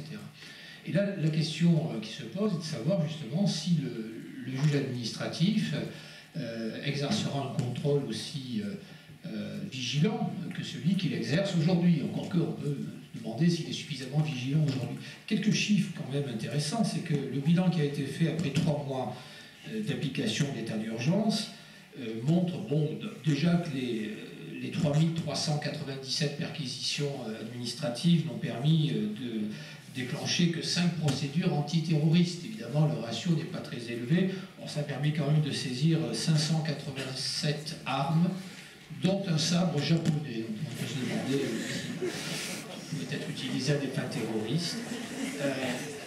Plus sérieusement, il y a eu quand même un contrôle du juge administratif qui n'a pas été négligeable, puisque sur les 274 assignations à résidence,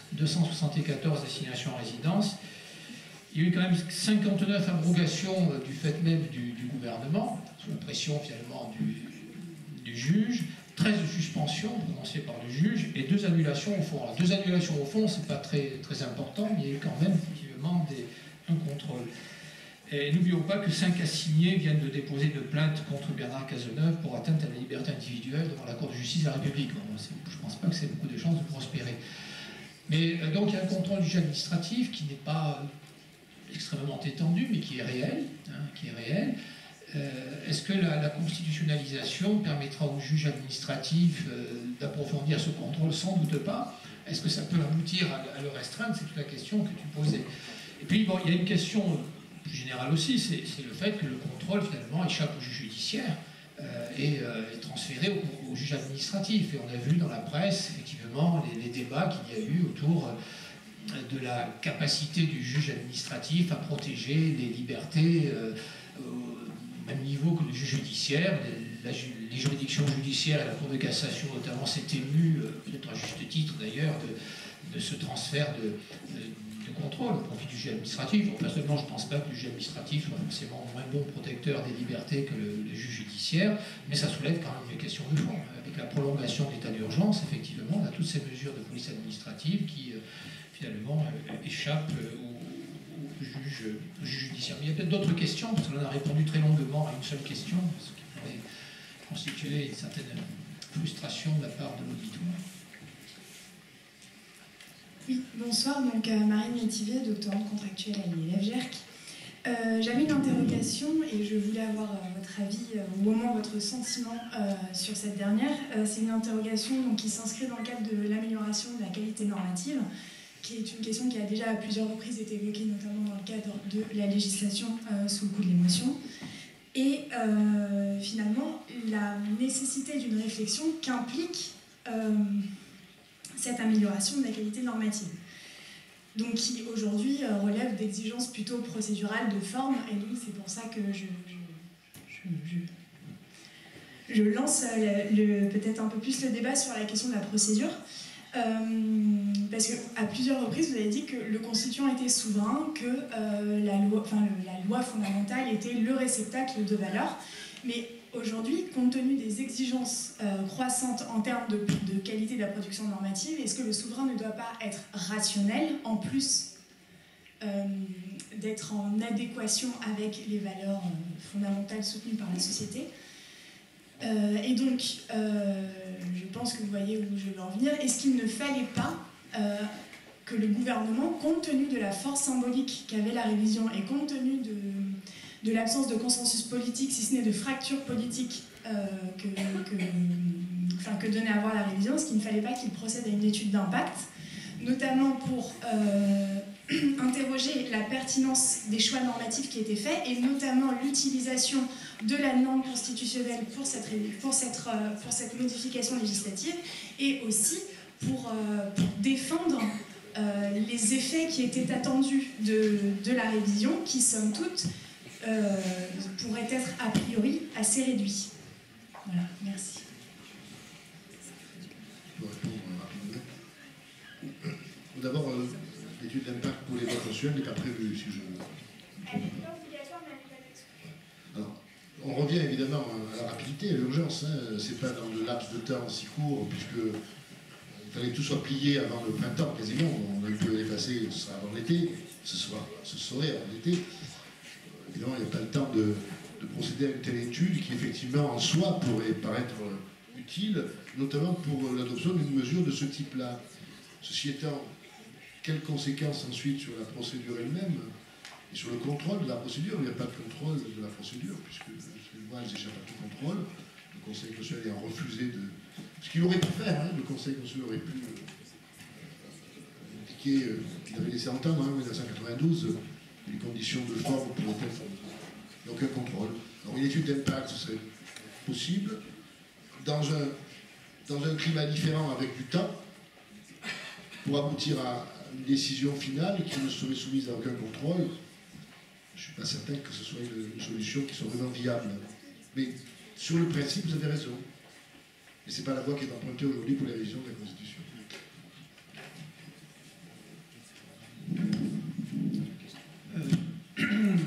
Je ne répondrai pas à Marine, je pense que Richard a bien répondu. Je voudrais juste apporter une petite observation et soumettre à votre réflexion une question liée à la compétence du juge judiciaire ou du juge administratif.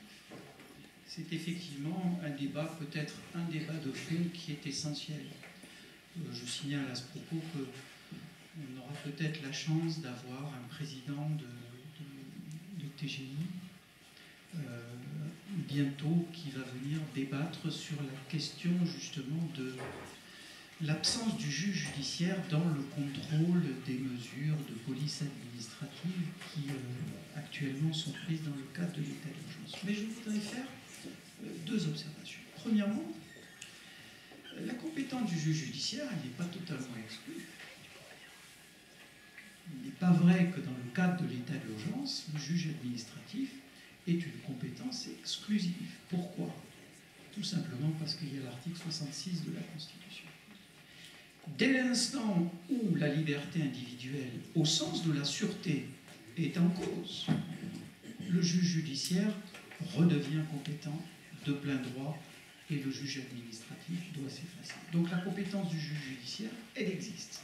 Dans le cadre, certes, restreint de l'atteinte à la liberté individuelle, mais concédez avec moi que c'est le cœur, un des cœurs des procédures sur l'état d'urgence. La liberté individuelle peut très vite être en cause dans le cadre de ces mesures donnant compétence au juge judiciaire. Toute la question est de savoir si les avocats le savent et s'ils sont à même d'actionner ces procédures.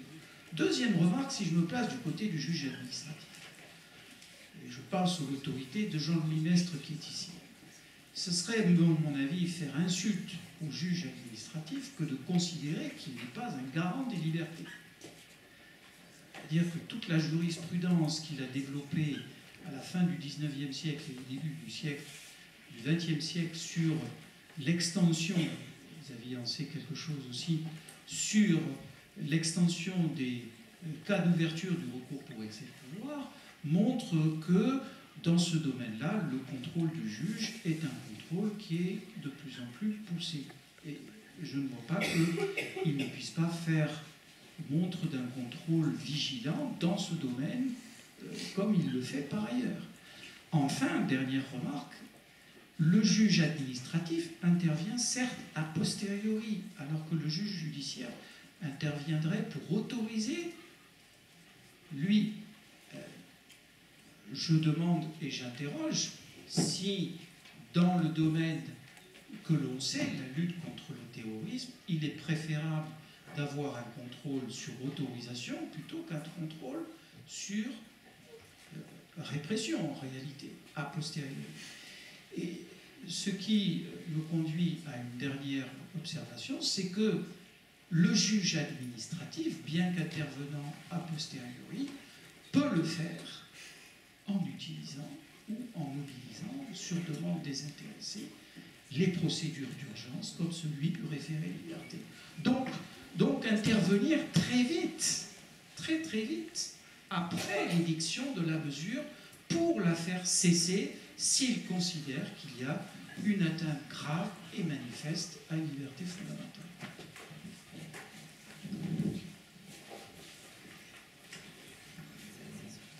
Oui, bonjour à tous. Avant tout, je vais remercier pour organiser cette conférence et l'invitation aussi. Je m'appelle Carmen Calatian, je suis à L1. Deux questions.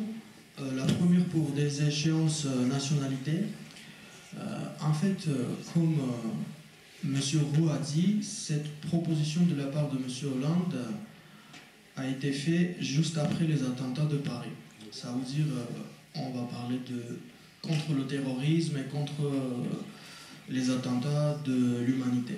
En fait, cette des échéances nationalité, est-ce que ça peut régler le problème dans la lutte contre le terrorisme? Parce que si la personne, on va reprendre son nationalité après l'acte terroriste, ça ne peut pas changer grand-chose. Et avant, on ne peut pas savoir s'il va devenir terroriste ou pas. Bien sûr, ça existe des terroristes kamikazes aussi, parce que s'il s'explose avec, si on reprend son nationalité, ça ne peut pas changer grand-chose. Je pense que toutes les lois, même si on sera contre personnellement, mais s'ils doivent être effectifs contre la lutte de terrorisme, il faut adapter, mais s'il y aura les effectifs. Je voulais juste simplement savoir, avant tout, si la jurisprudence française ou internationale nous permet de s'intégrer ça, les effets. Est-ce que ça peut résoudre ce problème ou pas? Et la deuxième question pour l'état d'urgence, en fait, je voulais dire que de protéger les gares et les aéroports, c'est pas obligatoirement de déclarer l'état d'urgence. Ça doit être tout le temps. Et tout ce qui est l'état d'urgence national, bien sûr que c'est assez remarquable à Paris, mais dans les petites villes, dans les villages, on ne peut pas dire que ça existe un état d'urgence. Automatiquement, on ne peut pas être contre ou pour. Je voulais juste savoir ça, l'état d'urgence, c'est uniquement pour les gares, les aéroports et regarder les sacs avant d'entrer dans un grand magasin, ou c'est vraiment en état d'urgence? Je vous remercie. Je vais vous répondre parce que je vous ai eu en première année de droit comme étudiant et vous veniez souvent me poser des questions à la pause, aussi compliquées que celles que vous venez de poser maintenant. Je commence à avoir une certaine habitude. Je dis ça en toute sympathie, évidemment. L'efficacité opérationnelle de la déchéance de la nationalité est nulle. Tout le monde le reconnaît. Bon, il est évident que le kamikaze ne va pas se demander s'il va perdre sa nationalité avant de se faire sauter. Il y avait quand même sur le commando du novembre, là, je crois qu'ils ont tous été plus ou moins tués, mais il y avait 3 mononationaux sur les 9. Il y avait des étrangers, donc pas que des binationaux. Je ne suis pas certain qu'ils auraient réfléchi aux conséquences de la sanction éventuelle qu'ils risquaient d'encourir. Et je ne pense pas que ces 3 mononationaux se seraient dit bon, on va perdre notre nationalité, donc on va éviter de faire un attentat. Bon, je vais refaire la parenthèse. Alors ensuite, il ne faut pas tout confondre. L'état d'urgence, c'est pas seulement des contrôles de sécurité renforcés dans les aéroports ou un peu partout. Ça, c'est le plan Vigipirate, il suffit largement. C'est pas forcément lié à l'état d'urgence. Non, l'état d'urgence, ça consiste, on l'a dit, à permettre aux autorités de police, aux autorités administratives de prendre un certain nombre de mesures préventives pour effectivement garantir la sécurité. Donc concrètement, les assignations en résidence. Alors là, c'est vrai que c'est quand même si on peut en discuter, une atteinte à la liberté individuelle. Alors je veux bien que le juge judiciaire soit théoriquement compétent, mais en pratique, c'est uniquement le juge administratif qui a été amené à intervenir sur les arrêtés d'assignation en résidence. Bon, il n'a pas annulé beaucoup, d'ailleurs, j'ai donné les chiffres. C'est également d'autres possibilités, d'autres extensions des pouvoirs de police en matière notamment de perquisition administrative. Ce sont les 2 points essentiels. Alors, les contrôles de sécurité aux aéroports ou ailleurs, c'est déconnecté de l'état d'urgence. Nous sommes sous le régime de l'état d'urgence jusqu'au 26 mars. Bon, pas certain qu'on ait beaucoup de différences dans les petits villages ou même Aix-en-Provence par rapport à la situation qui prévalait avant l'état d'urgence ou celle qui prévaudra après.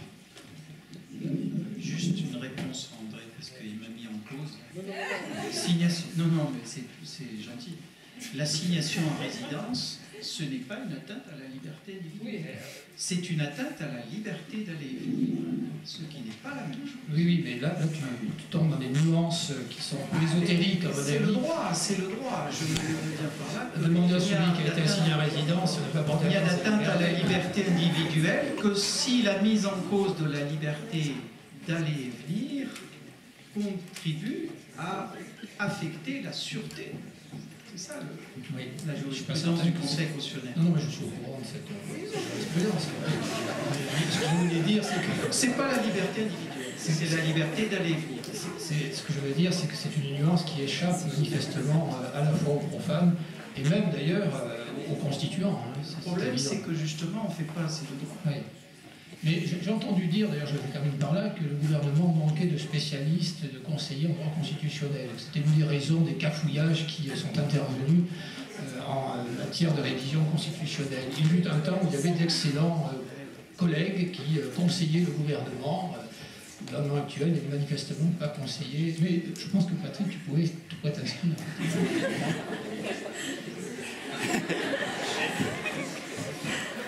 Juste une réponse à votre première question sur la notion de terrorisme, parce que je pense quand même que la majorité des législations d'exception qui visent la répression ou la lutte contre le terrorisme le sont à la fois pour de bonnes et de mauvaises raisons. Je m'explique. Vous avez nombre de lois qui ont été prises pour lutter contre les actes de terrorisme. Parce que le terrorisme, c'est une notion criminologique. Hein, ce n'est pas une notion juridique. Ce sont les actes de terrorisme qui sont, eux, des crimes qui sont réprimés par les codes pénaux nationaux, qui font l'objet, en quelque sorte, de la raison d'être de ces lois.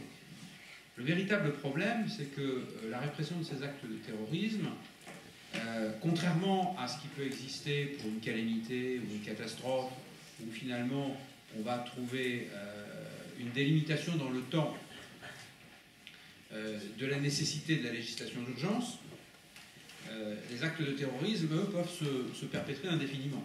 Par définition, comme vous l'avez dit, on ne sait pas quand ils vont être commis. Généralement, d'ailleurs, ils ne le font pas savoir avant. Hein, et lorsqu'ils sont, je dirais, réalisés de façon positive, c'est qu'on n'a pas été capable de les arrêter auparavant.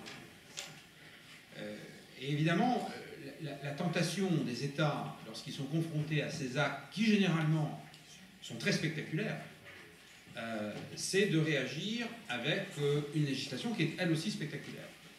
Et là où vous avez probablement raison, c'est que le côté spectaculaire de la réaction, c'est-à-dire la constitutionnalisation de l'état d'urgence, la déchéance de nationalité, ne sont pas nécessairement des réponses juridiquement appropriées, mais politiquement, elles apparaissent symboliquement aux yeux du public comme une capacité pour l'État de réagir et de rester ce qu'il est ou ce qu'il doit être, c'est-à-dire l'État, le monopole de la violence contre eux.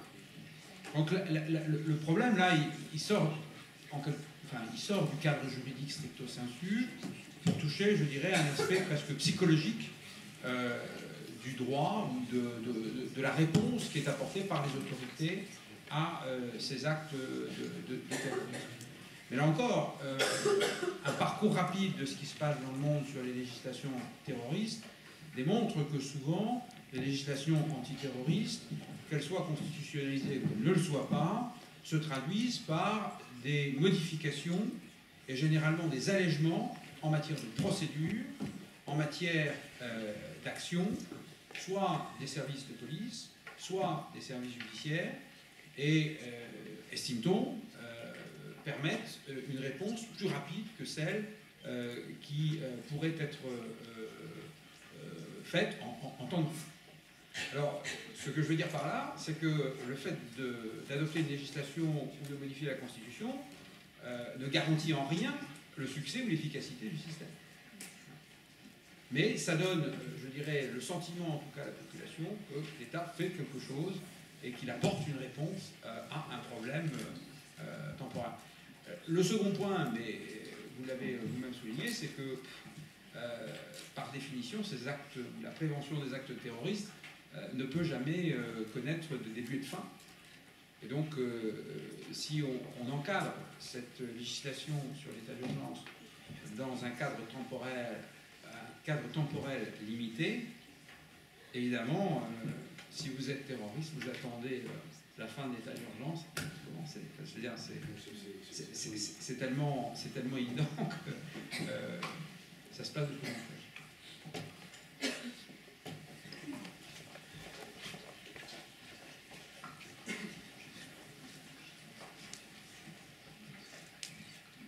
Bonsoir. D'abord, merci pour vos interventions. Donc, Nicolas Galifet, doctorant contractuel au GERC. J'aimerais bien rebondir en fait, sur la séparation des justices judiciaires et administratives, et notamment sur votre propos, Monsieur Gaillard. Bien sûr, le juge administratif assure la protection des droits et libertés fondamentaux, mais est-ce que, principalement pour les perquisitions administratives, vous ne pensez pas que le juge pénal n'est pas plus familier avec ces méthodes, qu'il y a une forme de culture juridique de la justice pénale pour contrôler ces perquisitions?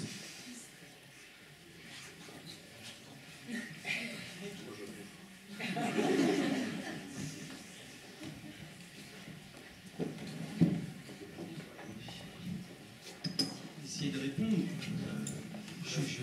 C'est plutôt une collègue pénaliste qui faudrait interroger là-dessus, pas constitutionnaliste. pas suffisamment de compétences dans ce domaine pour porter un jugement de valeur sur le travail que font respectivement le juge administratif et le juge judiciaire. Il est certain que dans le domaine des perquisitions, la pratique jurisprudentielle judiciaire est plus importante que la pratique administrative, en fait, la pratique de la juridiction administrative. Est-ce que cela signifie par hypothèse que le juge administratif ne puisse pas regarder un petit peu ce qui se passe de l'autre côté et s'inspirer des méthodes qu'utilise le juge judiciaire? Je ne sais pas. Donc, réponse extrêmement prudente et nuancée, parce que mon incompétence dans ce domaine-là est totale, comme dans bien d'autres domaines.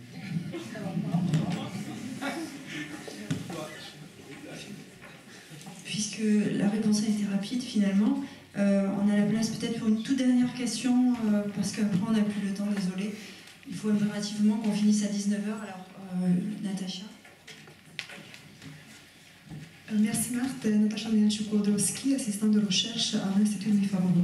Donc je vais venir très rapidement avec 3 séries de réflexions. La première concerne l'opportunité d'introduire les dispositions concernant la déchéance de nationalité dans la Constitution. Donc, et là, je pense que justement je vais aller dans le sens de la réflexion de M. Philippe concernant les risques d'introduire de nouvelles incohérences dans le texte constitutionnel. Et à mon avis, le cas de la France, où la France est dans ce cas particulier notamment, du fait que le juge constitutionnel refuse de se prononcer donc, a priori ou a posteriori sur les lois portant révision à la Constitution. Et contrairement, par exemple, au juge allemand qui dispose de cette compétence. Ensuite, un deuxième risque concerne justement, vous avez parlé, M. Guéventien, de la sagesse, et donc dans la suite des réflexions de M. Philippe, de la sagesse des Canadiens, de revenir en fait sur l'idée, mais dans le cas de l'introduction de la déchéance de nationalité dans la Constitution, le retour va être un peu plus difficile, parce qu'on sait bien que les révisions constitutionnelles donc, comportent une procédure beaucoup plus complexe. Ensuite, la deuxième série de réflexions concerne l'intervention de M. Gaillard par rapport à la jurisprudence de la Cour européenne des droits de l'homme. Et nous savons bien que la Cour européenne émet, ou a émis en tout cas, une interprétation extrêmement extensive donc, des traitements inhumains et dégradants.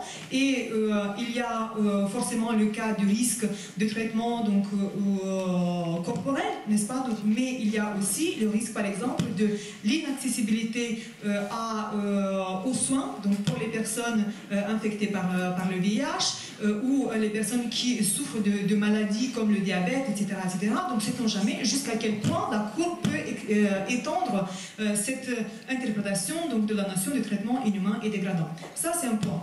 Ensuite, la deuxième question qui va dans ce sens-là, c'est que la Cour européenne, donc, on envoie cette personne dans un pays. Par exemple, pour les personnes qui sont nées en France, dans un pays dont il y a la deuxième nationalité. Cette personne-là, donc, elle ne dispose pas de sécurité sociale, elle dispose de diplômes français qui ne sont pas reconnus, par exemple, dans le pays d'origine, donc il doit effectuer toutes les procédures nécessaires. Donc, c'est-à-dire que pendant une période assez importante, il va se retrouver sans revenus, sans rien, sans droit, sans accès aux droits sociaux. Et là, est-ce qu'on ne se retrouve pas dans la situation de traitement inhumain et dégradant de la part de la France ? Donc ça, c'est une question. Ensuite, une autre question donc, dans le même sens, porte sur ce qu'on fait avec ces citoyens. Donc lorsqu'un pays, il reçoit la personne parce qu'il doit le recevoir, et encore il peut refuser de le faire, mais par définition, tous les États luttent contre le terrorisme. Donc à partir du moment où une personne est considérée comme terroriste, par exemple en France, il doit par définition, être considéré aussi comme terroriste dans le pays où il a été envoyé. Qu'est-ce que doit faire l'État? Soit le mettre directement en prison. Est-ce que l'État va appliquer la loi française? Parce que en fait, c'est une décision d'une juridiction française qui doit être appliquée. Donc il y a le principe de souveraineté qui est mis en cause. Soit l'État doit rejuger la personne selon donc, la législation en vigueur. Et à ce moment-là, on est confronté à un autre problème juridique, c'est celui de l'interdiction de juger la personne, donc 2 fois pour les mêmes faits. Et à mon avis, en droit international, il existe quand même donc, des interdictions pour le faire. Et la troisième question que je me pose, c'est concernant donc, le cas, donc, le droit de l'Union européenne. Donc, je ne suis pas spécialiste sur la question, je voulais justement vous poser la question. Une personne, à partir du moment où elle détient la nationalité française, est par définition citoyen européen. Donc si on prononce la déchéance de sa nationalité, il perd également la citoyenneté européenne. Et là, est-ce qu'on se retrouve dans une situation où on va à l'encontre du droit de l'Union européenne? Voilà, je vous remercie.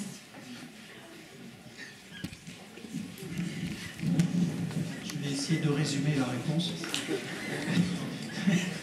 Sur la Convention européenne des droits de l'homme, tout à fait d'accord sur, je dirais, la ligne directrice de la jurisprudence européenne. N'oublions pas simplement un détail qui a son importance. La Cour européenne des droits de l'homme apprécie toujours au cas par cas. Ce qui ne veut pas dire que dans tous les cas